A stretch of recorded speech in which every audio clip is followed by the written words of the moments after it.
Hello hi అండి అందరికీ.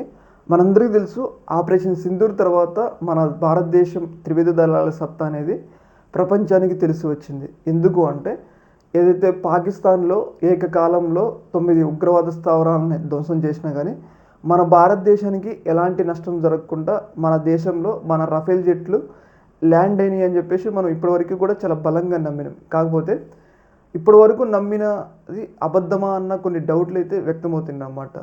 ఇక్కడ జరుగుతున్న పరిణామాలు ఏంటి అంటే రీసెంట్గా డసాల్ట్ ఏవియేషన్ కంపెనీతో ఏదైతే ఇండోనేషియా కంపెనీ అంతకుముందు కుదుర్చుకున్న ఒప్పందం దాదాపు 43 ఫైటర్ జెట్లను ఇండోనేషియాకి అందించడం కోసం డసాల్ట్ కంపెనీ నిర్ణయం తీసుకుంది. అంటే వాళ్ళిద్దరి మధ్య ఒక ఒప్పందం జరిగింది విమానాలు అందించడం కోసం. కాకపోతే ఏదైతే ఆపరేషన్ సింధూర్ తర్వాత పాకిస్తాన్ ఒక క్లెయిమ్ చేసింది, దాదాపు 2 యుద్ధ విమానాలను, అది కూడా రఫేల్ ఫైటర్ జెట్లను మా యొక్క ఎయిర్ ఫోర్స్ కూర్చివేసిందని చెప్పేసి పాకిస్తాన్ ఒక క్లెయిమ్ చేసింది కదా.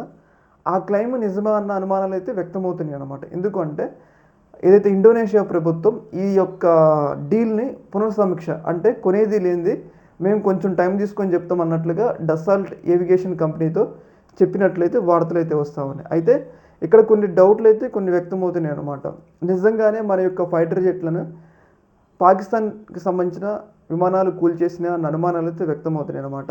దీన్ని మన ప్రభుత్వం కూడా ఎలాంటి ధృవీకరణ చేయాల అంటే మన దేశం దగ్గర ఉన్న రఫేల్ జెట్లు కూలిపోయినాయా లేదా అని చెప్పేసి ఎలాంటి అధికారిక ప్రకటన అయితే చేయలేదన్నమాట. సైలెంట్గానే ఉన్నారు. అయితే ఇవన్నీ చూస్తుంటే రఫేల్ జెట్లు కూలిపోయినాయా అన్న అనుమానాలు అయితే వ్యక్తమవుతున్నాయి అన్నమాట. ఎందుకంటే ఇండోనేషియా ప్రభుత్వం దాదాపు 43 ఫైటర్ జెట్లు కొని వాటిని పునఃసమీక్ష చేస్తుంది అంటే సంథింగ్ ఏదో జరిగిందన్న అనుమానాలు అయితే వ్యక్తమవుతున్నాయి. అయితే మరి నిజంగానే మన రఫేల్ జెట్లు కూల్చినా కానీ మన భారతదేశం మరి ఎందుకు సీజ్ ఫైర్కి ఒప్పుకుంది అనే అనుమానాలు అయితే వ్యక్తమవుతున్నాయి అనమాట. ఎందుకంటే మనకి అంత నష్టం జరిగినప్పుడు పాకిస్తాన్కి కూడా నష్టం చేయాలి కదా.